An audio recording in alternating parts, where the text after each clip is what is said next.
avec un shortcut. Et alors, on a papoté. Voilà, donc j'ai eu un cours, mais dans l'avion. Allez, messieurs. On avait, si vous vous souvenez, la semaine dernière, on avait commencé donc ce programme un peu spécial sur Arve Psachim. On avait vu la Mishnah, on avait vu Rashi, Rashbam et Tosfot. On avait fait un cours bien complet la semaine dernière. D'accord ? Vous vous souvenez, on avait vu plein de choses très intéressantes à différents sujets. Donc, ce que dit la Mishnah pour l'instant, on avait dit que la veille de Pessah, à l'approche de Mincha, on n'avait plus le droit de manger. D'accord ? Vous vous souvenez, ça c'était la Mishnah. Et entre Rashi et Tosfot et Rashbam, on avait compris que l'approche de Mincha signifiait une demi-heure avant Mincha Ktana. C'est-à-dire que vendredi, à partir de l'heure de Mincha, d'accord, l'heure à partir de laquelle on a le droit de faire Mincha, je m'entends, d'accord, c'est-à-dire à partir de la 9e heure et demie de la journée, d'accord, on n'a plus le droit de manger. Rashi nous a dit à l'approche de Mincha. Ça veut dire quoi ? L'approche de Mincha, c'est un peu avant, sous-entendu une demi-heure avant. 30 minutes avant l'heure de Mincha, on n'a plus le droit de manger. Ça, c'était Rashi et Rashbam. Tosfot avait posé une question. Il dit, mais de quoi on parle ? Qu'est-ce que je n'ai plus le droit de manger ? S'il s'agit de la matzah, la matzah, j'ai déjà pas le droit d'en manger depuis la veille au soir. Minadine. D'accord, je laisse tomber le minag, d'accord, de ne pas en manger depuis un mois avant Pessah, ça n'existe nulle part dans le din.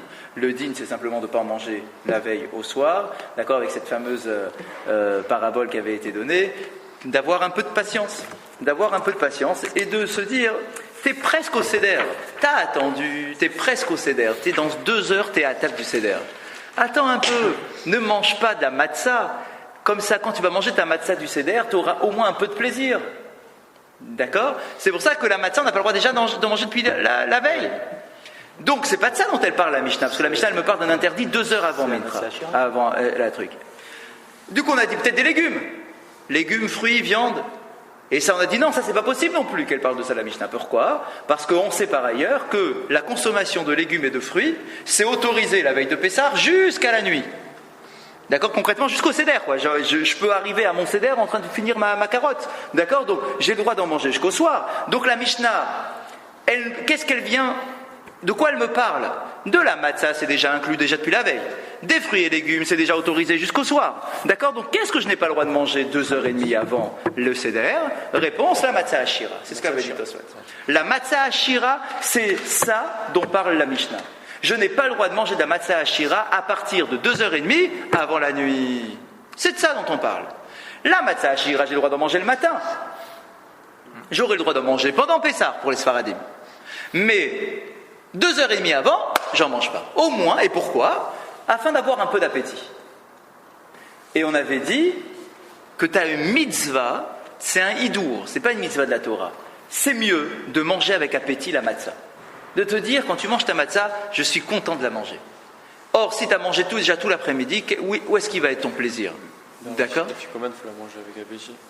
Non, la ficomane, c'est différent. La ficomane, tu dois la manger alors que tu es déjà rassasié. C'est vrai. Donc ça, c'est l'autre extrême. Mais la matzah elle-même, la première matzah que tu vas manger, ton premier kazaït, il faut que tu le manges avec plaisir. D'accord ? Et donc, c'est ce qu'avaient dit Rashi et Rashbam. D'accord ? Et repris aussi par Tosfot. Il faut le manger avec appétit. D'accord ? On est bien ? Bien. Et dans la suite de la Mishnah, on avait dit, même un pauvre, le soir du Seder, il doit avoir ses 4 verres de vin. Et on avait dit que si il y a un responsable de tzedaka dans la communauté, chose qui arrive des fois, s'il y a un responsable de la caisse de tzedaka, eh bien, le responsable ne peut pas dire lorsqu'il a un pauvre devant lui, toi, de toute façon, tu n'as pas les moyens de faire, c'est pas fast, ok ? C'est juste le strict minimum, tu n'as pas les moyens. Donc moi, responsable de la caisse de tzedaka, tu n'es pas le seul que je dois gérer. J'ai tous les pauvres de la communauté. À l'époque, c'était vraiment... Enfin voilà, c'était lourd à gérer tous ces trucs-là. D'accord ? Donc peut-être que le responsable de la tzedaka, il peut dire à ce monsieur-là, avec tout le respect que je te dois, toi, tu n'es pas dans le côté de la khumra, de faire un maximum. Toi, tu es dans le strict minimum, dans ce qui est nécessaire, dans la halakha. Peut-être que, minadine, ce qui est nécessaire, c'est que tu aies un verre de vin. c'est que tu aies un verre de vin, parce que c'est la mitzvah c'est sur un verre de vin d'après la Torah, et ça n'existe pas ce truc-là. D'accord, de 4 verres de vin, c'est les chachamim, les 4 paroles de la Géoula, d'accord. Donc le responsable de la caisse de Tzedaka, il pourrait très bien dire à ce monsieur, je te donne un verre de vin. Pas parce que je suis méchant avec toi, pas pour te rappeler que tu es un pauvre malheureux, mais tout simplement pour te dire que je dois gérer la caisse au plus près de mes sous, parce que c'est les sous de la communauté, c'est la caisse de la Tzedaka, d'accord. Et que peut-être que si je te donne un verre de vin, ça suffit. Eh bien la Mishnah nous dit non. Le responsable de Tzedaka a l'obligation de te donner tes 4 verres de vin. Même si c'est un truc en plus, les 4 verres de vin, c'est du plus. Malgré tout, allez, même aux pauvres malheureux, je lui donne ces 4 verres de vin. Et on avait dit, et on l'avait pas vu, dans Rashi. De quoi? De rendre ses habits aussi. Alors, Chazat, si jamais maintenant la caisse de Tzedaka, elle n'a même pas de quoi lui donner 4 verres de vin, imaginons un cas vraiment extrême, là, la mais c'est pas ici, nous dira qu'il devra aller jusqu'à vendre ses vêtements pour trouver ces 4 verres de vin, mais ça, bien évidemment, ça se comprend. D'accord? Mais c'est pas ici. Juste un Rashi qu'on n'avait pas fait la semaine dernière. Pour bien comprendre c'est quoi le tamrouille. Le tamrouille, c'est le mot utilisé par la Mishnah, d'accord, qui nous parle de la fameuse caisse de Tzedaka. On avait dit que même s'il mange du tamrouille, il devra quand même avoir ses 4 verres de vin. Regardez ce Rashi. Rashi, donc dans votre colonne de gauche, comme d'habitude, c'est le dernier Rashi avant la Gemara. Vous l'avez tout en haut, 4-5 Rashi du début. Va afilou. Vous l'avez, va afilou. Va afilou mitparnes mitamrouille shel tzedaka. Et donc, Rashi exprime un peu mieux la phrase de la Mishnah en disant et même s'il se nourrit grâce au tamrouille de la tzedaka. C'est quoi le tamrouille pour ceux qui ont oublié les règles du tamrouille? Des haïnou, c'est-à-dire ani sheba aniyim. C'est le pauvre parmi les pauvres. D'accord, c'est vraiment celui qui est au tamrouille, c'est pire que la soupe populaire, quoi. Il n'y a plus rien après le tamrouille. D'Itnan de Masechet PA, Misheyesh lo mazon, shte seudot, lo yitol minan tamrouille. Il y a des règles très précises. Il y a différentes sortes de caisses de tzedaka. Il y en a pour les pauvres et il y en a pour les très pauvres. Vous voyez ce que je veux dire? Selon ton degré de pauvreté, tu as un accès à certaines caisses de tzedaka. D'accord? Eh bien, le tamrouille, pour avoir accès au tamrouille, regardez ce que dit la Gemara dans PA, la Mishnah. Elle dit un individu, un pauvre, qui a de quoi avoir 2 repas, il est déjà trop riche pour puiser dans le tamrouille. On ne lui donne pas sa carte d'accès au tamrouille s'il a entre ses mains de quoi avoir 2 repas devant lui. Je ne dis pas 2 repas par jour, Donc c'est vraiment un pauvre de chez pauvre. Parce que déjà celui qui a 2 repas par jour, 2 repas devant lui, il n'est pas riche. Et pourtant, celui qui a 2 repas, il n'a pas le droit d'aller au tamrouille. On lui dit, monsieur, c'est pas pour vous ici. Ici, c'est pour ceux qui n'ont rien, ceux qui ont un repas, c'est tout. Ils ne savent pas quoi manger après. Oui, bien sûr, il reviendra à chaque fois. On est tout à fait d'accord. Et donc c'est vraiment pour souligner ce Rashi-là. Il dit, tu te rends compte? Même celui-là, il n'a rien. Donc il est vraiment loin du faste de Pessah. Les 4 verres de vin pour lui, c'est un truc luxueux. Eh bien, on nous dit non, même lui, il faudra lui donner ses 4 verres de vin. Même lui. D'accord? C'est clair? Regardez maintenant Tosfot qu'on n'a pas vu la semaine dernière. On est donc à droite, on est le Tosfot qui va faire la jonction entre la moyenne et la grande ligne. Va afilou ani chez Israël. Vous l'avez? Norbert, vous êtes avec nous?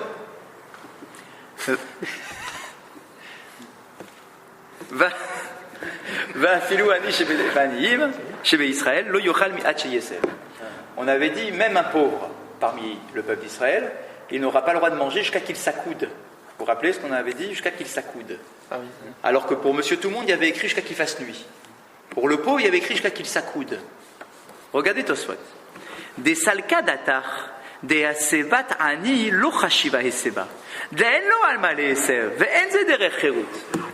On avait posé une question. On a dit pourquoi est-ce qu'il y a cette différence de termes entre monsieur tout le monde, pour qui on dit tu n'as pas le droit de manger, donc à partir de Mincha, jusqu'à qu'il fasse nuit, donc sous-entendu jusqu'au Seder, d'accord. Et pour le pauvre, on lui a dit et il n'aura pas le droit de manger jusqu'à qu'il s'accoude, sous-entendu jusqu'au Seder. D'accord? Parce que quand est-ce qu'on s'accoude? C'est au Seder. Donc concrètement, pour monsieur tout le monde et pour le pauvre, c'est jusqu'au Seder. Donc la question qu'on pose, c'est pourquoi est-ce qu'on a changé de vocabulaire? Et pourquoi est-ce que pour monsieur tout le monde on dit jusqu'au soir, et que pour le pauvre on dit jusqu'à qu'il s'accoude? Concrètement, c'est le même zman. C'est le même moment, ces deux moments-là. C'est le même. Bien sûr.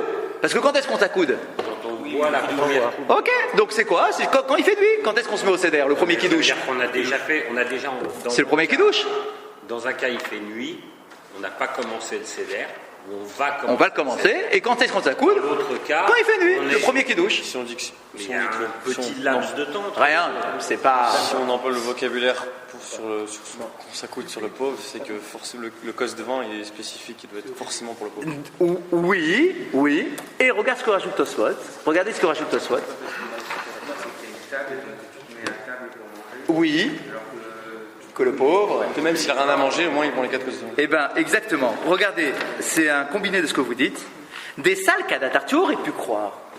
Si la Mishnah n'avait pas donné ce mot, c'est pas pour rien que l'auteur de la Mishnah il a changé le mot et qu'il a dit en plein milieu comme ça à propos du pauvre jusqu'à qu'il s'accoude. C'est pas pour rien qu'il a dit ça. Regardez, sal kadatar, tu aurais pu croire. De aseba tani lo chashiva eseba. Qu'un pauvre qui s'accoude, ça s'appelle pas s'accouder. C'est quoi s'accouder? C'est un signe de liberté, c'est un signe d'aisance, c'est un signe de richesse. Le pauvre, tu pourrais très bien lui dire, ou croire, tu aurais pu croire que le pauvre, il n'a pas besoin de s'accouder. Sur quoi il s'accoude, le pauvre? D'accord? Donc, qu'est-ce qu'il a dans la tête qui puisse lui donner un signe de liberté? C'est un pauvre, il n'a pas de quoi manger, il mange du tamrouille, il n'a même pas 2 repas devant lui. Eh bien, on nous dit ici, tu aurais pu croire, alors que tu aurais pu croire que le fait qu'un pauvre s'accoude, ça s'appelle pas s'accouder. Ça veut dire que c'est pas rachou, ça ne représente rien pour lui. Almal et Sev, il n'a même pas de table. À l'époque, je vous rappelle, on amenait une table devant les gens. D'accord, c'est comme ça, c'était pas une table collective, c'était chacun avec sa propre petite table. D'accord, c'est un signe de richesse d'avoir sa table, d'accord, de s'accouder à sa table avec le petit fauteuil. D'accord, c'était comme ça que ça marchait. Donc tu aurais pu croire que lui, il n'a pas sur quoi s'accouder. Qui c'est qui va? Il n'a pas un chamache qui va lui amener une table, il n'a rien lui, il est malheureux. Donc tu aurais pu croire qu'il n'a pas sur quoi s'accouder. Et que même s'il s'accoude, regardez, je trouve à Tosfot, que même s'il s'accoude le pauvre, ça ne s'appelle pas un signe de liberté pour lui. Il est pauvre, dans sa tête, il n'a pas de liberté, il n'a rien. Eh bien, détrompe-toi. Même le pauvre, il a vécu la Yetziat Mitzrayim. Même lui, il doit vivre Yetziat Mitzrayim, et donc il doit s'accouder le soir du Seder. Veyesh mefarshim d'Alerael kae acheter shar vafilu ani shebe Israël perush afilu ani shelo achal kama yamim lo yochal acheter shar. Et même plus que cela, tu aurais pu dire bon. Le din là de pas manger 2h30 avant le Seder parce que tu vas manger avec appétit, etc. C'est très beau que ce din. Ouais, tu vas manger toi avec appétit. Ouais, mais le pauvre, imagine ce pauvre-là, s'il mange au tamrouille, peut-être que ça fait déjà 2 jours qu'il n'a pas mangé. Peut-être que toute la journée il n'a rien mangé, le pauvre. Lui, le din là de manger avec appétit le soir la matzah, on s'en fout un peu. Le tout c'est qu'il mange. D'accord, donc l'après-midi, laisse-le manger ce qu'il a envie. S'il en a, imagine quelqu'un lui a donné juste à ce moment-là de la matzah Ashira. Alors quoi? Il n'a pas mangé depuis 2 jours, il va dire ah ben non, la Mishnah m'interdit de manger de la matzah Ashira 2h30 avant le Seder. Il est mort de faim. Eh bien, ici ce qu'on nous dit, que certains décisionnaires considèrent, certains mefarshim, commentateurs, disent qu'en réalité, c'est le même din. Pauvre comme riche, 2h30 avant le Seder, tu ne manges pas. Je ne parle pas de quelqu'un qui est mort, d'accord, que s'il est en train de mourir, bien sûr qu'il mange. D'accord, mais je parle de quelqu'un qui peut encore tenir 2h30. Eh bien, tiens, comme ça, quand tu mangeras ta matzah, tu le mangeras avec un goût particulier. D'accord, donc Tosfot, très important, ce Tosfot-là. Et c'est ça qui va ouvrir, j'imagine que vous avez déjà eu le débat à l'Arik, d'accord, vous êtes, j'imagine, déjà tombé dessus, c'est dans la Gemara, mais c'est repris dans le Shulchan Aruch. Est-ce qu'un élève devant son maître a le droit de s'accouder le soir du Seder? C'est une vraie shéla. Est-ce que tu peux montrer un signe de liberté, d'accord, d'aisance comme ça, alors que ton maître est devant toi? La question, elle est extrapolée, d'accord, en réalité dans la halakha. Il y a l'autre cas de figure, mais qui a été tranché, bien évidemment. D'accord, la question, en tout cas, elle se pose de savoir est-ce qu'une femme a le droit de s'accouder devant son mari? Alors, ça sera tranché que oui, bien évidemment. Mais la question, elle se pose pour savoir quel est le lien la dose de liberté, d'accord, qui peut exister ou qui pouvait exister à l'époque, d'accord, entre la femme, l'indépendance de la femme à l'égard de son époux, d'accord. En tout cas, c'est une question qui était abordée. C'est tranché que oui, finalement, mais la question a été de toute façon abordée. Ok? Oui. Et la réponse? Oui, bien sûr que oui. Il y a une obligation de s'acquitter. Oui. Pour les hommes et pour les femmes. Razak, oui. Alors que la question était posée. Moi, j'ai lu que pour les hommes. Ah, Selon les décisionnaires séfarades. les Tunisiens. J'ai pas lu. En fait, malheureusement, je ne parle pas de votre sujet, mais j'ai lu que la mitzvah de s'accouder, elle était. Qu'il n'y a pas de triouf, vous voulez dire. D'accord, Oui. peut-être qu'il n'y a pas de triouf. La question dans la Gemara, c'est de savoir est-ce qu'elle a le droit. Oui. Donc c'est pas en tant qu'obligé. Donc il faudrait regarder ce que dit la halakha sur ça. Faudrait regarder. Elles ont une obligation ou pas? Je ne sais pas comme ça en tête, mais en tout cas, est-ce qu'elles ont le droit? Ça, c'est sûr que la Gemara dit oui. Elles ont le droit, mais Est-ce que c'est une obligation? C'est une bonne question. Est-ce que les femmes ont l'obligation? On peut regarder. On pourra regarder. Très bien. On continue. Un Tosfot très important, messieurs. Très, très important. Tout ça, c'est des clés incroyables, hein, ces Tosfot-là. Des clés incroyables, du début à la fin. On en saute un, on fait celui d'après. Quelle heure on n'a pas le droit de manger? Donc, on a dit clairement, attention, la Matzah Shira. Hein. La Matzah Shira. Nous, on n'a pas le droit. Si, mais vous avez le droit la veille. À la veille, tu peux? Eh bien, vous avez le droit. Vendredi matin, vendredi, la Matzah Shira. Jusqu'à l'heure de. À 2h30, hein. Non. Non, jusqu'à 11h, non. Jusqu'à, normalement, vous avez le droit, jusqu'à une demi-heure avant Mincha. Ah, une demi-heure avant. Ouais. Même des Ashkenazes. Le premier ou le deuxième? On nous dit que Rabbi Noutam, il mangeait de la Matzah Shira la veille de Pessah. C'est le premier ou le deuxième? Jusqu'à Deuxième. une demi-heure avant. Avant l'heure de Mincha. Ah bon? L'heure, pas l'heure où nous on fait Mincha, l'heure possible de Mincha. Avant la 9e heure et demie de la journée. Donc, mais si tu Faudrait veux acheter la regarder Matzah Shira, il n'y en a plus. D'accord, mais les Ashkenazim, ils ne mangent pas de Matzah Shira. La Il n'y en a plus. Oui, un peu ça. Non, donc je pensais qu'à partir du moment qu'on n'avait plus le droit de manger du chametz, Ouais. il n'y avait pas le droit de manger de la Alors, matzah shira. sauf c'est un truc ashkénaz, ça Ouais. Ah, Je ne sais c'est une pas. particularité ashkénaze Je ne sais pas. Non, nous on ne mange pas de la matzah shira pendant Pessah. Non, pendant Pessah, d'accord. Mais la veille. D'après le din, en tout cas, là, je vous dis le din, hein. Non, mais la veille quoi? Donc vendredi. Vendredi après-midi. Mais vendredi après Pessah, on n'a déjà plus le droit de manger du chametz. C'est pas du ramasse là-bas. Non, la Matzah Shira, c'est pas pareil. Oui, je sais. Comme on n'a pas le droit pendant Pessah, je pensais qu'on n'avait pas le droit. Hein, c'est pour ça que je vous dis que pour les Ashkenazim, la Matzah Shira, ils n'en mangent pas à Pessah, c'est une chose. D'accord, mais ce que vous me dites, je ne sais pas, que les Ashkenazim même ne mangent pas déjà depuis l'heure où on brûle le Hametz. Alors que la Gemara, elle dit explicitement l'inverse. Hein. Ah, elle dit clairement l'inverse. Non, je t'en trompe. D'accord, donc il faudrait regarder aussi. C'est bien, on pourra manger quelque chose. Il faudrait regarder, mais ça on peut regarder facilement. Motzi. C'est vrai. Chazak, c'est la matzah qui est motzi qu'on mange On ne pas. mange pas de matzah qui est motzi. Depuis la veille. On peut manger de la matzah. Chazak, Achira. Jusqu'à quelle heure? Jusqu'à une demi-heure avant Mincha. Chazak, c'est exactement notre sujet. Bien. Sautez un tosfot, on fait celui d'après. En tout cas, le début. C'est à quelle heure? Donc, vous avez c'est Mikra Ktana, Gdola, je vais regarder. Ktana. Regardez le tosfot d'après. On saute un tosfot, le petit, et on fait celui d'après. Lo ifratulo mais arbakosot. On ne doit pas lui diminuer de ses 4 vers, comme on l'a expliqué tout à l'heure avec le responsable de la tzedaka. Ah, une seconde. Alors regardez ça. Mitoch halashon mashma, ktsat. שאין נותנים לבנה ולבני ביתו כי אם לעצמו והוא מוציא את כולם בשלו. Waouh, c'est un pavé dans la mare qui lance Tosfot ici. Un truc incroyable. Il faut qu'on se sépare de ce qu'on a l'habitude de faire. D'accord, Tosfot, il est au niveau du raisonnement, de la base des choses. Il dit, mais dis-moi, les halachot, on les déduit, on les invente pas les halachot. On les déduit du langage de la Mishnah, de la Gemara, de la précision des mots des Tanaïm. Tout est précis. Il y a écrit quoi? Il est écrit dans la Mishnah qu'on ne devra pas te diminuer, on ne devra pas lui enlever, lui retirer des 4 vers. C'est quoi le sujet? L'eau. On ne lui retirera pas de ces 4 vers. Regardez la déduction que fait Tosfot. Mashma, écoutez bien les mots, hein. Mitoch halashon, de ce langage, de ce vocabulaire qui est utilisé par la Mishnah. Mashma ktsat. Tosfot, il y va sur des œufs. Hein. Mashma ktsat. On peut en déduire un peu. C'est pas sûr, hein, c'est pas évident. Mais je peux peut-être déduire des mots de la Mishnah que quoi? Chez En notnim levana velivne beto ki im leatzmo. Waouh! Que les 4 vers.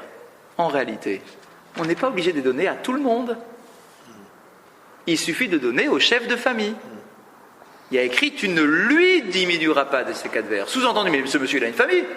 Alors quoi, on devrait dire, tu dois donner à tous les membres de la famille 4 vers.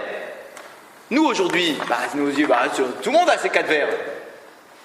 Tosfot dit, c'est pas évident cette histoire. Il semblerait, des mots de la Mishnah, qu'en réalité, il suffit que le Baal Habayit, il ait ses 4 vers, et c'est fini, et c'est bon. Ah bon, comment c'est possible? Parce qu'il nous dit, Vehu motzi et kulam beshelo. Et il acquitte tout le monde par sa consommation à lui. Il parle du pauvre. Ah, oui, mais justement, s'il y avait un dîne que chacun puisse boire ses 4 verres, ça serait valable aussi. Alors on devrait dire, tu donnes à tous les membres de sa famille 4 verres. Mais si c'est pas un dîne que chacun ait 4 verres, peut-être qu'il y a une obligation qu'il y ait dans la famille 4 verres. Que le propriétaire, que le Baal Habayit, que le maître de maison ait 4 verres et il acquitte tout le monde grâce à sa consommation à lui. Et regardez comment Tosfot enchaîne. Usvarahu. Mais finalement, c'est logique de dire une chose pareille. Quelque part, c'est logique. Pourquoi c'est logique, vous allez me dire? Des maïshnar bakosot mikidush. Pourquoi tu veux créer une différence entre les 4 vers du Seder et le kiddush du vendredi soir? Quoi, le kiddush du vendredi soir, tout le monde il a son verre? Non, il y a le Baal Habayit, il a son verre.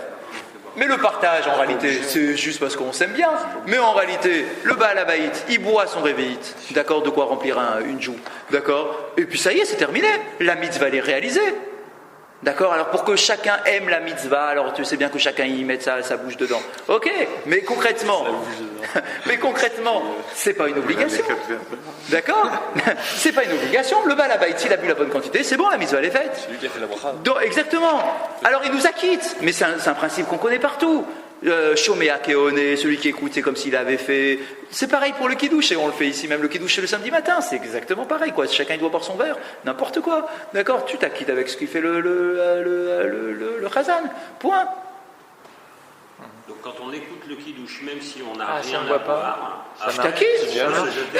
C'est ce que vous faites le vendredi soir. C'est pas ce que vous faites le vendredi soir à la Non, il maison. faut que le Baal Habayit, quelque chose à D'accord, on est d'accord. Samedi. Ok. Après, tu refais ta bracha si tu dois boire, tu devras faire un shéakol, alors que si tu avais bu le vin, tu n'avais pas besoin de faire shéakol. Ok, ça c'est un problème technique à l'arique. D'accord, mais sur le fond, tu t'acquittes, c'est tout. Comme le vendredi soir, tu fais, et puis toute la famille est acquittée.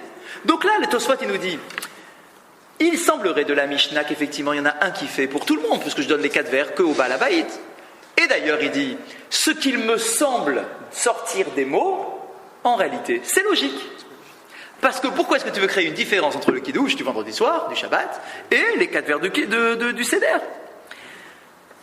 Des maïshna arba kosot mi kiddush. Parce que quelle serait la différence entre les 4 vers et le kiddush du vendredi? Des chol hashana de toute l'année. Chez Echad motzi et kulam, où un fait pour tout le monde et il acquitte tout le monde. Ou miou gam be kiddush chez mahaya lechol echad kos. Alors après tu vas me dire, qui me dit, peut-être que le vendredi soir, puisqu'on n'hésite pas à tout remettre en cause, peut-être que même le vendredi soir, il faudrait que chacun ait son propre verre. Mais il y a deux choses qui sont quand même différentes là. Je Pourquoi comprends pas très bien. Parce que si, je veux dire, c'est une mitzvah quand même spécifique, les 4 verres de vin. D'accord, mais pour le Alors Baal Habayit. pourquoi pas la matzah aussi? Non, c'est différent. C'est différent. Parce que dans la matzah, tu as une mitzvah de la Torah, qui te dit Tochal matzot, Tochelu matzot. Vous mangerez des matzot. Donc cette mitzvah-là, elle est au pluriel. Il n'y a aucune raison que un acquitte la consommation. Ça n'existe pas de s'acquitter sur une consommation pour un autre. Ça n'existe pas. D'accord? Tu dois manger, quand tu dois manger un korban, d'accord? Tu dois manger le korban. Tu peux pas dire, lui, il va manger pour moi. Non, tu as une obligation de manger. Là, ici. Il y a une source pour la source. De quoi? Sur quoi? Excusez-moi de question. Sur quel sujet? Sur les 4 verres de vin. Ah, Razak. Finalement, la question, elle est là.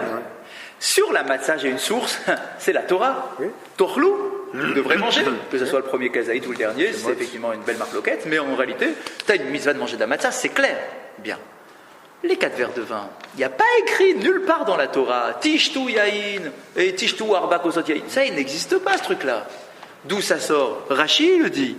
Rashi le dit, je vous le retrouve. Regardez le Rashi, on l'a sauté. C'est le 4e Rashi en haut. Arba kosot, les 4 verres. D'accord? Keneged, Arba leshone geoula ha'amurim begalut Mitzraim. Les 4 verres de vin, c'est la question. D'accord? Les 4 mots de la... C'est exactement, c'est Keneged, c'est en relation, en corrélation avec les 4 verbes, les 4 langages de la délivrance qui ont été utilisés à propos de la sortie d'Égypte, où il est écrit Veotseti, je vous ai fait sortir, Veitsalti, je vous ai délivré, Vegaalti, je vous ai aussi libéré, Geoula, Velakarti, je vous ai pris. D'accord? Voilà, il y a 4 verbes. Et Veveti, le 5e Vezrat Hachem, qu'on ait le mérite de le voir. D'accord? Donc on en a 4. Donc si tu en as 4, mais c'est quoi? C'est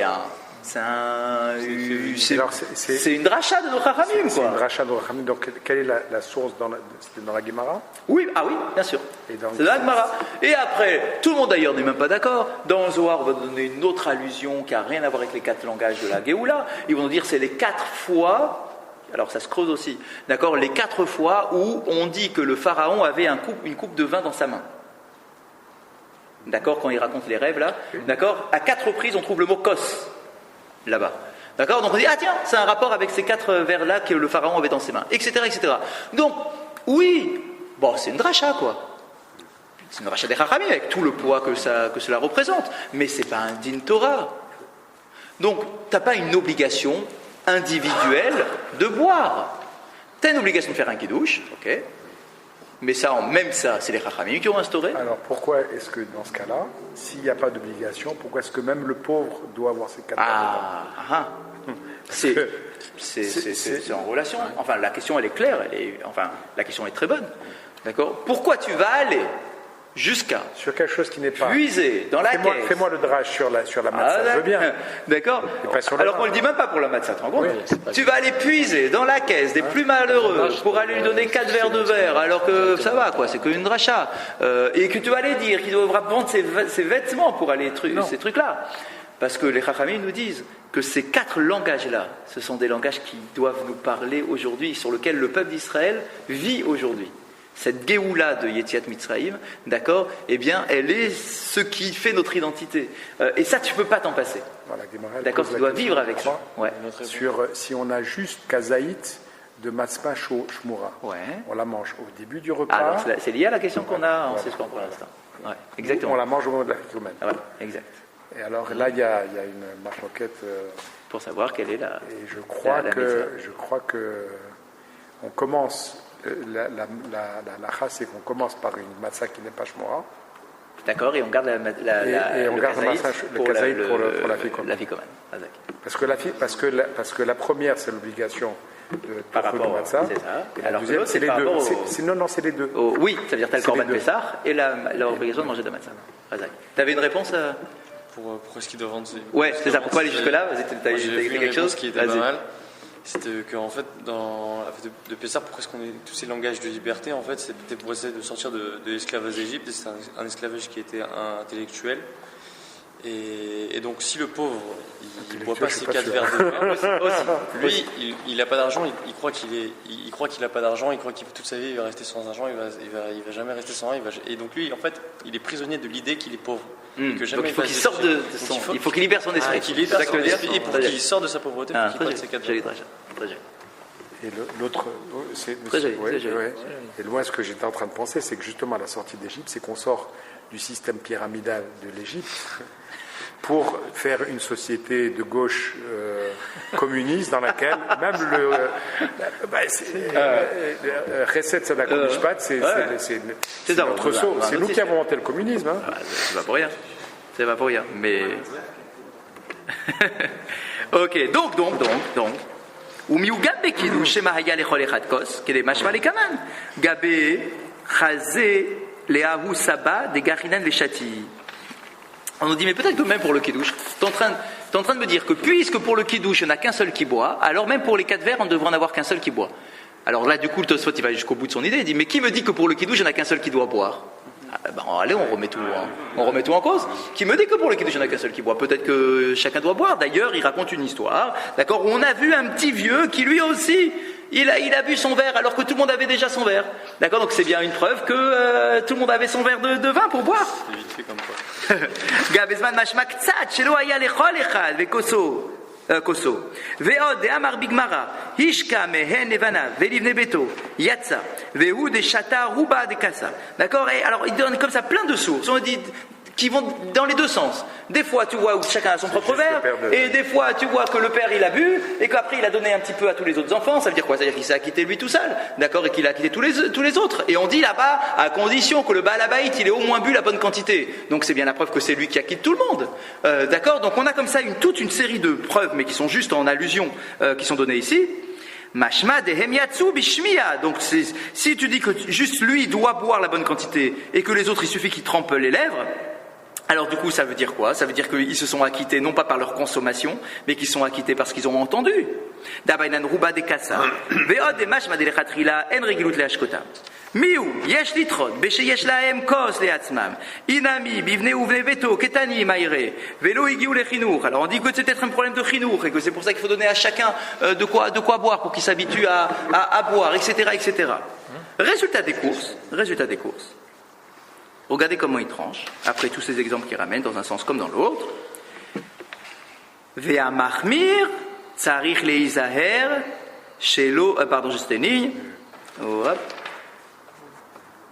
Veyesh litrot de chayavin lishmoa birkat arba kosot ka'amar ou mishum chinuch. Venir'e leachmir ou latzrich arba kosot lechol echad. En fait, dit Tosfot, vu tous les exemples qu'on a rapportés, il semblerait que c'est bien d'être mahmir, et donc il dit que c'est une khumra. Tosfot présente ça comme une khumra. De boire chacun 4 verres. En tant que khumra, c'est pas du din pur et dur. C'était à Purim ou à Pessah qu'on dit que Rabbi Akiva mettait. C'est à Purim ça, c'était pas Pessah. Ah, oui, là. Non, il avait mal à la tête, il se mettait un bandeau pour pouvoir boire, et le lendemain il buvait comme les 4 verres. Je crois que c'est Pessah. Si c'est 4 verres, c'est Pessah. Non, je suis plus sûr. C'est plus de quoi, sur quel sujet? Je ne sais pas. Il avait très très mal à la tête, et il faisait la mitzvah de boire le. C'était un des okay. D'accord, donc ici, le Tosfot nous dit, en tant que khumra, c'est bien, donc il faut le faire, en tant que khumra, que chacun puisse avoir ses 4 verres. Et il continue, Vea mahmir, tsarich leizaher shelo yeh kosam pagum. Et il nous dit, et c'est très marrant, si déjà tu es mahmir, de donner à chacun 4 verres, fais en sorte que les 4 verres ne soient pas pagoum. C'est-à-dire qu'à chaque fois, ce soit des verres qui ne soient pas entamés. Des verres neufs à chaque fois. D'accord? C'est-à-dire que le verre que tu verses, d'accord, s'il t'en reste un petit peu, hop, tu remets. D'accord? Pas que ça va pas. De quoi? Ah oui, pas qu'il faut c'est ce qu'il nous avait dit le rabbin de la salle, il fallait vider le verre. Oui. Pourquoi il a lancé par rapport au fond? Non, tu le remplis. Il faut qu'il soit plein. Tu le remplis, ça suffit. Non, mais tu le remplis. Vider le verre. Tu n'as pas besoin de le vider. Non, pas impérativement. Il te dit, il semblerait que peut-être, est-ce que là c'est une preuve que 1 suffit pour tout le monde? Samedi midi, tu peux re-remplir. Vu les autres preuves qu'on a rapportées, certainement pas, mais je suis pas sûr non plus. Je suis pas sûr non plus. Donc, vaut mieux être mahmir. D'accord, c'est juste par rapport à... Exactement, vaut mieux être mahmir. C'est ce qu'il nous dit. Hein. Est-ce qu'il faut vider le verre au préalable? Quand tu as bu un... On va voir le rov, mais on alors en réalité, il y a une différence, il y a une particularité dans les 4 kosot, à la différence des autres. Beaucoup de poskim disent que tu dois absolument boire ton verre. Entier. Oui. Pas le rov. Pas le... Et voilà, pourquoi? Prends un petit verre. Parce qu'il y a écrit kos. On te demande de boire 4 kos. Donc c'est vrai que minadine, le rov, c'est bon, si tu as le bon chiour. D'accord? Mais puisqu'on te demande de boire 4 verres, alors bois des verres complets. Donc il vaut mieux S'il faut, prends des petits. Nous, c'est ce qu'on a. On a des verres pile la bonne taille. Et la couleur du vin. D'accord? On les a mesurés, machin, c'est pile la bonne taille. Comme ça, on s'efforce, on boit ce verre-là. Exactement, c'est petit. C'est les tasses à café. Ouais. Combien il faut? D'accord? 8,6 centilitres. C'est le verre à bourra. D'accord, donc c'est pas mort. Si vous prenez des grands verres, du coup il faut un khazar. D'où le problème, voilà. Pour ne pas rentrer dans ce problème-là. D'accord, je te dis simplement qu'une bouteille de vin, c'est pour cette personne. Ah bah. À peu près. Une bouteille de vin pour cette personne. Un petit peu plus, quoi. Il faut remplir ton verre, justement, c'est ça le truc. C'est que tu dois absolument avoir un réveil. Mais c'est vite fait, hein, 8,6 litres. Toi, tu as un verre de taille normale? J'en bois plus qu'un révite. Bien. Quand je ne remplis pas T'es pas obligé de remplir d'un révit, mais il faut qu'il reste dans ton verre au moins un révit. Excusez-moi. Ouais. Je vois pas à nouveau. Il faut qu'il y ait dans ton verre un révit. D'accord. Ouais. Un jour, je voudrais qu'on m'explique à quoi ça sert d'être marmire. C'est pour essayer d'embrasser un maximum d'opinions. Quand il y a une marloquette qui est sérieuse, ici on est dans le sérieux, d'accord, Ouais, c'est les Morava, Danaïm, il m'a dit machin. quand il y a deux opinions, c'est que les deux tiennent pas forcément tout à fait la route. Quand il y a deux... Ça dépend. Ici, là, de quoi il s'agit? C'est qu'a priori, au niveau du raisonnement. Non, mais c'est pour ça que je dis, c'est pas le sujet, parce que ma question, elle n'est pas que pour ça. Oui, bien évidemment. Elle est en D'accord. général. Quand tu es comme en train ici, là, de brasser des textes qui sont de la Gemara, etc., où tu as des opinions qui sont costauds, d'accord, un qui dit comme ça, un qui dit comme ça, et dans le doute, comme tu veux faire la mitzvah d'après le maximum de personnes, d'accord, donc dans le doute, la Khumra ici, elle a un sens. Mais à partir du moment où... La marque peut aller dans tous les sens. Razak, c'est pour ça que je dis. Faites attention parce Exactement, on est tout à fait qu'il y a d'accord. l'opinion du vin non caché le vendredi Ouais, soir. ouais, on est tout à fait d'accord. Donc c'est pas pour. Après ça, on a une halakha. Razak. À quoi ça sert d'être mahmir? Ok. Mais là, ici, ce qui est intéressant, c'est que là, on est à l'origine de la halakha. D'accord. On est sur ce qui va être, ce qui porte la halakha. Donc si elle arrive... Donc la halakha, elle va te dire, tu bois 4 verres en tant que khumra. D'accord. Razak, c'est ça. Mais à la fin de la foire, quand on paye les musiciens, une fois qu'on a eu toutes les opinions et qu'il y a eu des autorités reconnues qui ont dit, Après, ouais, c'est sûr. C'est ça. Oui. On s'est mis d'accord, mais peut-être que. Quand on s'est mis d'accord, mais là, ici, quand on est à On l'os. s'est mis d'accord. Mais quand On ici. est pas d'accord, on s'est pas s'est mis mis d'accord. d'accord. D'accord. C'est la même chose. Mais là, ici, quand on est, vous vous rendez compte, chez des rishonim. C'est des rishonim, là. C'est pas une khumra d'aujourd'hui de rabbins qui sont pas d'accord. C'est des rishonim qui sont en train de discuter avec des preuves de Gemara. D'accord. Donc là, une khumra de ce niveau-là, c'est une khumra qui passe. Vous voyez ce que je veux dire? C'est pas un truc sur lequel tu rajoutes. C'est une khumra qui se justifie et qui est même avant le Shulchan Aruch. Là, on est avant. Tu vas voir Voilà. l'original ou l'imitation. Alors, messieurs, La halakha, c'est l'imitation. ceci étant dit, attaquons un peu la Gemara. Ah, La Gemara dit la chose suivante. Maïria Arve Psachim, Afilou Arve Shabbatot Veyamim Tovim, Nami. Très bonne question de la Gemara.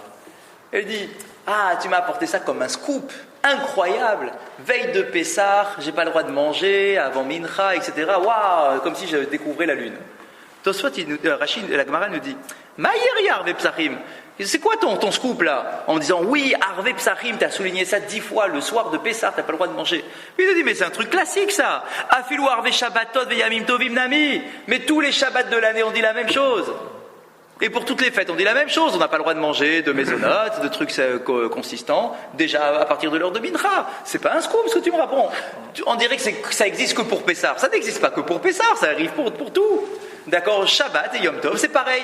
L'après-midi de Shabbat, je ne dois pas manger. D'accord, je ne me mets pas à table avec mon sandwich l'après-midi de Shabbat, quand c'est l'heure de Mitra. D'accord, pourquoi? Et la raison en plus c'est la même. Pour que j'arrive à table en ayant faim.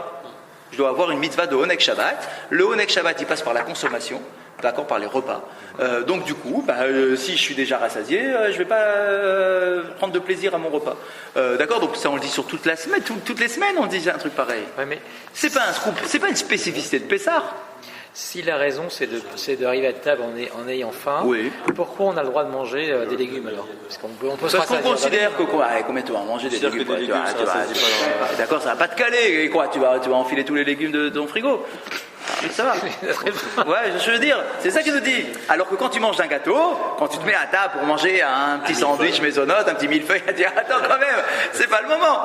Attends un peu, d'accord? Donc la Gemara elle dit, Maïria, quelle est cette preuve là? Qu'est-ce que tu m'amènes? Arve Psachim en disant oui, c'est Arve Psachim et tout. Afiou Arve Shabbat Yamim Tovim Nami, même pour Shabbat c'est pareil. Et j'ai une preuve. Détania, on a perdu une braïta. Lo yochal adam be'arbe shabbatot ve'yamim tovim min mincha ul mala kede sheikanes le shabbat kesheuta ave. Dit vrai Rabbi Yehuda. Donc on a, si tu as un doute sur sur ce que je te dis, j'ai une braïta qui me dit exactement cela, que veille de Shabbat et de Yom Tov, on n'a pas le droit de manger à partir de Mincha ou le Ma'ala, et plus tard, sous-entendu, jusqu'à qu'on aille à table, quoi. Afin d'arriver à table avec appétit. D'ivré Rabbi Yehuda, c'est l'opinion de Rabbi Yehuda. La Braïta s'arrête pas là. Non, c'est le terchar. Oui, mais on avait dit, si vous vous souvenez, on avait vu un Tosfot qui disait pourquoi il n'y a pas écrit jusqu'à la nuit, mais il y a écrit à partir de. D'accord, on avait souligné cette différence-là. Parce que c'est de là qu'on apprend que le Seder, il se fait la nuit, alors que pour Shabbat, tu as le droit de te mettre à table quand il fait encore jour. C'est là la preuve. C'est d'ici la preuve. Hein. Parce qu'il n'y a pas écrit jusqu'à qu'il fasse nuit pour Shabbat. Il y a écrit à partir de. Pourquoi à partir de? Pourquoi tu ne me dis pas jusqu'à qu'il fasse nuit? Parce que pour Shabbat, tu as le droit de te mettre à table avant qu'il fasse nuit. C'est notre cas, nous, en Europe. D'accord, en été? Ok? Donc, tu vois, j'ai un enseignement qui me dit que tous les Shabbats, j'ai pas le droit de manger avant. Ça, c'est l'opinion de Rabbi Yehuda. Rabbi Yossi Omer, Ochel ve'olech hacheter shar. Ok, c'est vrai. Rabbi Yossi me dit que j'ai le droit de manger. C'est l'opinion de Rabbi Yossi, c'est intéressant. Rabbi Yossi me dit quoi, le vendredi? Aucun problème. Tu veux manger ce que tu veux, un sandwich, un quart d'heure avant d'aller à la choule pour faire Kabbalat Shabbat, bêtez à vol. Ça, c'est l'opinion de Rabbi Yossi. Tu as le droit de manger jusqu'à qu'il fasse nuit. Aucun problème. Alors, c'est quoi la notion là? Rabbi Yehuda, on comprend. Manger avec appétit. Donc il ne faut pas manger avant trop tard, quoi. C'est quoi l'opinion de Rabbi Yossi? Alors quoi, lui, il n'a pas cette notion d'arriver à table avec appétit et tout? Ouais. Il mange et il continue. Il continue quoi? De manger jusqu'à qu'il fasse nuit. C'est-à-dire, tu manges et tu prends aucun souci dans ta tête de continuer à manger jusqu'à qu'il fasse nuit. Et après, il fait le kidouche. En plus, je vous rappelle qu'à l'époque, ils n'allaient même pas à la choule à l'époque le vendredi soir. C'était très rare à l'époque d'aller à la choule. Rabbi Yossi parle de Shabbat, là. Ouais, vendredi. D'accord? Donc, c'est quoi la chita de Rabbi Yossi? Comment il se justifie, Rabbi Yossi, de manger comme ça? Quoi, pour lui, c'est pas important d'arriver avec appétit à table? En fait. Quoi? Oui, t'as raison. C'est une autre raison. Parce que le samedi soir, il n'y a pas de mitzvah de faire un repas. D'accord? C'est autre chose. C'est au date David. Ouais, exactement. Ça, c'est autre chose. Donc, on nous dit quoi? Rabbi Yossi dit que tu peux manger tout le temps. Pourquoi? Parce que, pour Shabbat, comme on a dit tout à l'heure, tu as une mitzvah de oneg. Tu as une mitzvah de te délecter du Shabbat. La délectation en question, disent nos Rachamim, passe par les 3 repas du Shabbat. D'accord? C'est-à-dire que tu dois avoir un délice quand tu te mets à table. D'après Rabbi Yehuda, tu as une obligation de manger le plus vite possible quand Shabbat arrive. C'est le din. D'accord? Dès que Shabbat arrive, dès que tu entres à la maison, à table. On ne commence pas à papoter pendant une heure. Oui, tu dois te précipiter. D'accord? Pour arriver à table. Pourquoi? Pas de manger à toute vitesse, quoi. Non, je n'ai pas dit manger à toute vitesse. J'ai dit tu te mets à table. Tu te mets à table vite. Tu dois pas papoter quand tu arrives à la maison et comment ça a été. À table, on discutera pendant le repas. Le arbitre et le repas et on fait pas de. Khazak, exactement. On doit enchaîner le plus vite possible. Pourquoi? D'après Rabbi Yehuda, parce que c'est important les repas de Shabbat et il faut les faire avec appétit. Bien. C'est pour ça qu'on fait pas il vaut mieux ne pas faire d'apéritif. Exactement. On est tout à fait d'accord. Qu'en est-il pour Rabbi Yossi? Alors quoi, Rabbi Yossi n'est pas d'accord avec ce principe-là? Rabbi Yossi voit les choses un peu différemment. Rabbi Yossi, pour lui, ce qui compte, c'est le Oneg Shabbat. C'est-à-dire, comment lui, il interprète la notion d'Oneg Shabbat? Il dit, d'après lui, t'es pas obligé de manger si vite que ça si toi, ton plaisir, c'est de manger à minuit. Si pour toi, le kiff du vendredi soir, c'est de manger à minuit. C'est pour ça qu'il dit que tu peux manger jusqu'à qu'il fasse nuit, sans problème. Mais tu peux pas. Mais tu n'es pas obligé d'aller te précipiter vers la mitzvah quand elle se présente à toi. Khazak. D'après Rabbi Yossi, il n'y a pas de mitzvah. C'est pas écrit nulle part dans la Torah de Khazak. C'est pas une mitzvah. À la différence de Pessah. C'est pas une mitzvah chez Zman Grama. Khazak, pas du tout. T'as une mitzvah de Oneg. Si pour toi le Oneg c'est à minuit, eh ben mange à minuit, aucun problème. Si je suis pas bien à la manger, je vais attendre un petit peu. Khazak. Ça c'est Rabbi Yossi. À la différence de Pessah, t'as une mitzvah de manger. Chose qui n'a pas écrit pour Shabbat. Mais pas rapide. Si. Parce que. Si, je vous dis pourquoi. Je vous dis pourquoi. Parce que si dans la Torah elle t'écrit Torlou Matzot, tu dois manger. Donc tu as une mitzvah de manger. Or, comme pour toutes les autres mitzvot, quand tu as une mitzvah qui se présente à toi, tu dois la faire le plus rapidement possible, la mitzvah. Donc tu passes tout de suite à table, ça c'est pour Pessah. Mais pour Shabbat, il n'y a pas écrit tu as une mitzvah de manger. C'est pas écrit. C'est une mitzvah de Oneg Shabbat que l'on interprète de 50 façons différentes. Moi, Rabbi aussi, je considère que le Oneg Shabbat, tu peux le faire quand tu as envie en fait. Si pour toi le Quand Oneg. tu te sens bien. Exactement. C'est pour ça quand on dit oui, le Shabbat, tu dois absolument manger de la viande et absolument. En réalité, c'est faux. C'est complètement faux. Si toi tu supportes pas la viande, eh bien t'en manges pas. Il est où? L'idée c'est du Oneg. En général, un bon plat, alors à l'époque c'était de la viande, etc. Parce que c'était un Oneg. Mais si toi, ça t'écœure, si t'en peux plus de viande, d'accord, eh ben tu manges pas. Bien évidemment. Mais c'est clair que la halakha est comme ça. D'accord? Parce que Il n'y a pas. ok, très bien. Donc tout le monde avait un grand truc. Il n'y a pas une de différencier ce que tu manges au Shabbat par rapport à ce que tu Exact, manges. donc d'avoir un bon repas. Mais il n'empêche que si c'est toi, c'est quelque chose qui t'écœure, bien évidemment qu'il ne faut pas le manger, puisque là, tu as une notion de oneg. D'accord, il faut que tu aies du oneg. Et si toi, le poisson, tu ne veux pas le sentir, bah, t'en manges pas. C'est culturel. Bien évidemment. La viande, c'est culturel. C'est sûr.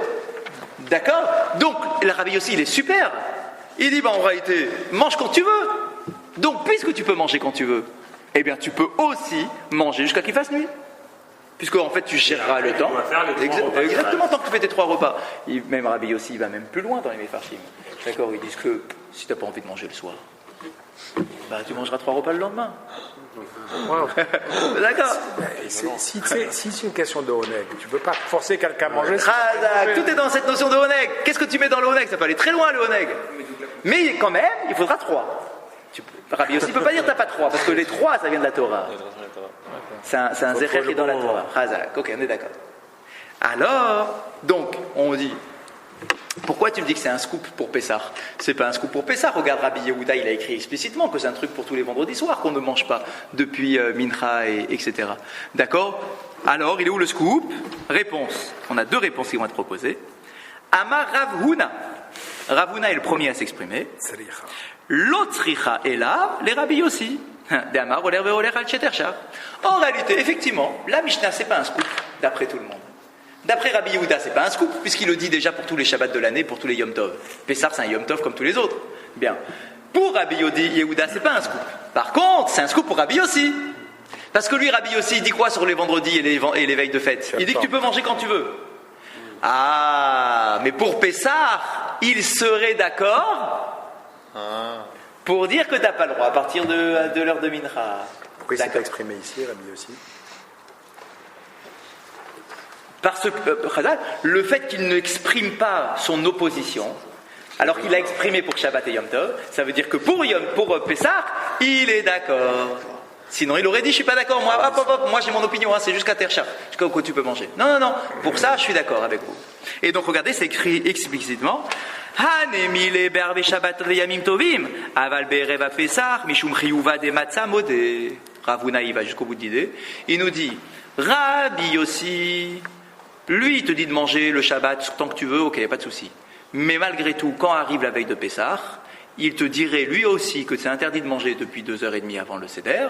Pourquoi? Comme tu as un chiyuv de matzah qui n'existe pas pour Shabbat et qui n'existe pas pour les autres Yom Tov, comme tu as une obligation de manger de la matzah, torlou matzot, alors je me mets à l'opinion, je suis d'accord avec l'opinion de Rabbi Yehuda, d'accord, et je considère moi aussi que tu dois la manger avec appétit, cette matzah. D'accord, et que tu dois la manger le plus tôt possible. Et donc, pour la manger le plus tôt possible avec appétit, je t'interdis donc de manger 2h30 avant de la matzah ashira. Bien. Ça, c'est Rav Huna. Cette explication, elle est pas mal. On est d'accord, elle est pas mal. D'accord, c'est la Mishnah, elle va d'après l'un, va d'après l'autre. Elle est pas mal, mais quand même un peu gênante. Pourquoi? Parce que tu es en train... Chazak. Tu es en train de dire que la Mishnah ne marche que d'après Rabbi Yossi. Et que Rabbi Yehuda, lui, elle lui sert à rien cette Mishnah. Et ça, c'est toujours un peu gênant de dire qu'une Mishnah ne suit qu'une seule opinion. C'est toujours un peu gênant. On préfère toujours dire que la Mishnah, elle parle à tout le monde. Au lieu de dire que non, c'est une Mishnah qui ne parle que à Rabbi Yossi. Donc, ça va justifier l'opinion de Rav Papa qui arrive. Rav Papa Omer, Rav Papa Amar, il dit Afilu tema Rabbi Yehuda. Tu sais quoi? Tu peux même dire que cette opinion, elle suit, et que la Mishnah, elle est nécessaire. Merci beaucoup. Que la Mishnah, elle marche même d'après Rabbi Yehuda. Ah, c'est-à-dire que même pour Rabbi Yehuda, c'est un scoop. Comment ça, c'est un scoop? On vient d'expliquer que c'est pas un scoop pour lui, parce qu'il dit déjà la même chose pour Shabbat et Yom Tov. Rav dit non, c'est un scoop. T'as mal lu ton texte. La braïta là que t'as ramené, tu l'as mal lu. Ah ouais? Comment? Afilu tema Rabbi Yehuda, tu peux même dire qu'elle fonctionne d'après Rabbi Yehuda. Ah bon? Hatam be'arve Shabbatot ve'yamim tovim mina mincha ul ma'ala hu de'asir samuch la mincha share aval be'erev pesach afilu samuch la mincha nami asur. Tu sais pas lire ou quoi? Il y a écrit quoi dans la braïta que tu as rapporté? Tu me dis oui, c'est déjà écrit dans la braïta. Sois précis dans ta braïta. C'est samour. Razak, dans la braïta, il y a écrit à partir de mincha jusqu'au soir. Non, dans la braïta je parle. Oui, d'accord, mais en fait, après, on a vu le Tosfot qui avait dit que c'était une demi-heure. Ça, vous parlez pour la Mishnah. Oui. La braïta sur Shabbat et Yom Tov. Ah, non, attends. La braïta sur Shabbat et Yom Tov, elle dit quoi? Elle dit, d'après Rabbi Yehuda, il dit, tu n'as pas le droit de manger à partir de Mincha. Alors que pour Pessah, il y a écrit une demi-heure avant Mincha. Donc c'est pas pareil. Donc même Rabbi Yehuda, ça lui sert cette Mishnah. Il est un peu plus sévère pour Pessah que pour le Shabbat et Yom Tov. Shabbat et Yom Tov, c'est seulement à partir de Mincha que tu n'as pas le droit de manger, d'après Rabbi Yehuda, alors que Pessah, c'est une demi-heure avant. Pour Shabbat, c'est pas marqué Samour les Mincha, il me semble. Et Chazak. Donc il n'y a pas écrit Samour la Mincha dans la braïta qu'on a rapportée. Je ne parle pas d'Alacha, attention, on n'est pas un cours d'Alacha. Je parle de Gemara. Ok, là ici dans la braïta qu'on a rapportée, vous l'avez sous vos yeux, Lo yochal adam barbe Shabbatot mina mincha ul ma'ala. Il me semble que dans la Shabbat, c'est marqué Samour les Mincha. On n'est pas en train de faire, c'est pas ce qu'on est en train de faire. On est en train de faire de la Gemara. On n'est pas en train de faire une question posée par Tosfot éventuellement. Là ici, la braïta, tu m'as rapporté une braïta. La braïta, elle est explicite. Dans la braïta explicite, il y a écrit à partir de Mincha. D'accord? Il n'y a pas écrit Samour, il y a écrit à partir de Mincha. Donc, la Gemara dit, bah tu vois, regarde, Rabbi Yehuda, ça lui sert la Mishnah d'ici. Parce que dans la Mishnah ici, il y a une spécificité, une particularité à Pessah, c'est qu'à Pessah, c'est une demi-heure avant Mincha que tu ne manges plus, alors que les Shabbat et Yamim Tovim, c'est seulement à partir de Mincha. Il me semble que j'avais pas lu ça. Tu vérifieras. Non, mais je dis pas que vous avez. Je suis pas en train de vous dire que vous avez tort, vous n'avez pas tort, vous avez raison. Je suis pas en train de dire, je suis pas du tout. Non, mais vous avez raison, c'est écrit comme ça. D'accord. Mais c'est pas notre sujet. C'est pas le sujet. C'est pas notre sujet. Il n'a pas dit hein. Il n'a pas dit non. Il a dit hein. D'accord. Je vous ai pas dit que vous dites une bêtise. Je vous dis simplement, la Gemara, on suit un derer dans la Gemara. D'accord. Elle t'a rapporté une braïta. C'est pas ce qu'il a rapporté. Mais non, mais je veux dire pourquoi. Parce que dans la vôtre, là on dit Samour, on voit pas l'opinion de Rabbi Yehuda et Rabbi Yossi. Non. Là ici. Ta Ravuna, il te dit ouais, ça marche d'après Rabbi Yehuda, machin. Donc il nous fallait quelque chose où il fallait des noms. Il ne nous fallait pas un Stam Mishnah. Il nous faut des noms pour voir avec qui ça correspond cette Mishnah-là. D'accord? Et cette Braïta, elle cite les noms. On a une Braïta avec des noms. On a Rabbi Yehuda et Rabbi Yossi. Vous comprenez? Donc là ici, il nous dit, bah tu vois, ça marche d'après tout le monde et je suis content, je préfère Rav Papa à Ravuna. Parce que Rav Papa, il fait que la Mishnah de Psachim, elle marche d'après tout le monde. Et donc je préfère. La Gemara, elle dit... C'est un peu votre question, un peu. Ou Ba'erev Shabbat Samour la Mincha Share. Il dit, quoi, et c'est vrai qu'une demi-heure avant Mincha, le vendredi après-midi, qu'on a le droit de manger? C'est ça que tu es en train de me dire? Que d'après Rabbi Yehuda et machin, qu'avant Shabbat, on a le droit de manger une demi-heure avant Mincha? C'est la logique. Comme c'est écrit dans la Braïta, là, que tu viens de me dire, quoi? Alors, c'est vraiment ça, le din? Ve'atanya, et pourtant j'ai une autre Braïta. Lo yochal adam be'erev Shabbat ve'yamim tovim mite shashaot ulmala. Kede sheikanes le Shabbat keshuta ave. Divrei Rabbi Yehuda. Rabbi Yossi Omer ochel volech et shetershach. Ça fait une demi-heure. J'ai une autre Braïta qui me dit l'inverse de ce que tu viens de me dire. Toi, tu m'as dit, tu vois, tu as une Braïta où il y a écrit Mincha, à partir de Mincha et pas avant. Pourtant, j'ai une autre Braïta qui me dit, avec Rabbi Yehuda et Rabbi Yossi, que déjà une demi-heure avant, j'ai pas le droit de manger. Alors, donc finalement, si elle est bonne, d'accord, et ben finalement c'est comme la Mishnah. J'apprends rien de plus dans la Mishnah. Réponse incroyable de la Gemara, incroyable. Amar Marzoutra, c'est la dernière ligne. Amar Marzoutra, man le malan de metarzaatahi. Dilma mishabashtahi. Qui me dit que cet enseignement que tu me ramènes maintenant, il est bon? Peut-être qu'il est faux. Quel enseignement? Celui-là, le nouveau. Le deuxième. À partir de 9h, à 9h. La deuxième braïta. On vient de rater Dis ça pour toutes les braïtotes alors. le match de... Peut-être qu'il y a eu une confusion et que la deuxième braïta qui vient s'opposer à la première, parce que concrètement j'ai deux braïtotes qui disent l'inverse. Il y en a forcément une qui est fausse. C'est pas que je peux dire ça sur n'importe quelle braïta, c'est que là ici j'ai deux braïtotes qui disent deux choses au même nom qui s'opposent. Ah, forcément une qui est fausse. Donc il y en a forcément une qui est fausse. Ou est-ce qu'elles parlent vraiment toutes les deux du même sujet? A priori, c'est la même phrase quoi. Oh, c'est la même phrase. Même sujet avec Ravuna. Mais bien évidemment, c'est forcément qu'il y en a une qui est mauvaise, puisqu'il y en a deux qui disent exactement les phrases à une Les rêves demi-heure Shabbat, près. c'est Shabbat de Pessah. Ah, oula. Il va, ça serait compliqué de dire un truc pareil. Il nous dit, avant de raisonner comme ça, il dit, bah attends, tu m'en as apporté deux. J'analyse les deux. Et ben la deuxième là que tu m'as apporté là, ton objection, peut-être qu'elle est fausse. La première aussi, elle peut, je sais pas. Alors c'est peut-être la première qui est fausse. Moi je te dis c'est la deuxième. Pourquoi la deuxième? Ah Marley, Marimar, vous l'avez pas dans le texte, je vous fais à l'oral. Veitema Raviemar. Ana, Ikleou les parquets des Rav Pinchas, Béré des Ravami. Vekamtana, Vetanekame, Vekiblamine. Il dit, mais c'est pas sûr qu'elle soit fausse. Hein. J'ai une preuve qu'elle n'est pas fausse. Un jour, j'étais au Beth Midrash. Et vous savez, rappelez-vous, une fois on en avait parlé. Comment ça se passait au Beth Midrash? Au Beth Midrash, il y avait des répétiteurs. Il y avait des répétiteurs qui avaient une mémoire phénoménale. Ce n'étaient pas forcément des gens très très intelligents. Pas forcément, des fois oui, des fois non. Mais ils avaient une mémoire incroyable. D'ailleurs, des fois, on les appelait des ânes. T'es un âne. Tu portes de la connaissance, mais tu n'es pas capable de réfléchir. Comme un âne sur qui on met des livres sur le dos, d'accord, ça reste un âne. Toi aussi, tu connais des trucs dans ta tête, mais tu sais que réciter, quoi. C'est tout ce que tu sais faire. Mais bon, il y en avait des gens comme ça. Et ils connaissaient par cœur toutes les Mishnayot et des milliers de Braïtot, par cœur. Et au Beth Midrash, ils n'avaient pas de livre à l'époque. Comment ça marchait? Il y avait le Rosh Yeshiva, les Talmidim, et il y avait des répétiteurs. Et quand on voulait aborder un nouveau sujet, on disait au répétiteur, vas-y, dis-nous quelque chose. Le gars il se lève et il récite une braïta. Et après tout le monde débat sur la braïta et qu'est-ce qu'on pense et nanana. D'accord? Donc lui c'est un répétiteur. Et le répétiteur, donc il a une mémoire phénoménale. Alors, mais peut-être qu'il se trompe.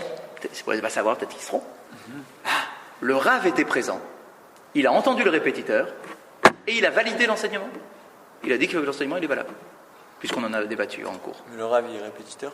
Non, mais le Rav, lui, il connaissait, s'il avait eu un doute, s'il connaissait un autre enseignement qui venait le contredire, etc., il lui aurait dit non, c'est pas la bonne celle-là. Hop, attention, c'est pas celle-là la bonne, c'est l'autre. Confiance en le Rav comme répétiteur? Oui, bien évidemment. Ça veut dire que si tu as non seulement un répétiteur, et en plus le Rosh Yeshiva qui était là et qui a contredit, c'est que les deux, c'est bon. Donc, il dit, j'ai une preuve qu'elle est bonne, puisque ça a été répété et confirmé par le Rav. C'est la première qui est fausse alors. Donc c'est la première qui est fausse. Ou alors ils ont changé d'avis les deux. Ou pas, ou la deux.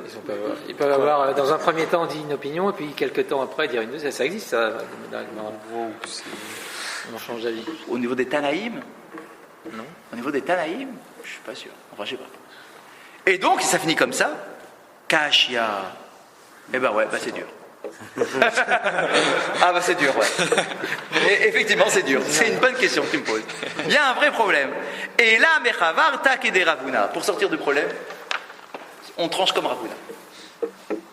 On rentre comme Ravuna, donc c'était le Rabbi premier aussi. qui est intervenu, en Rabbi disant aussi. que la Mishnah, elle n'est valable que pour Rabbi Yossi. Et que Rabbi Yehuda, il dit déjà qu'à partir de une demi-heure avant Mincha, même le Shabbat, on ne mange pas. Et donc pour lui, c'est pas un scoop, cette Mishnah-là. D'accord? Et que c'est bon que pour Rabbi Yossi finalement.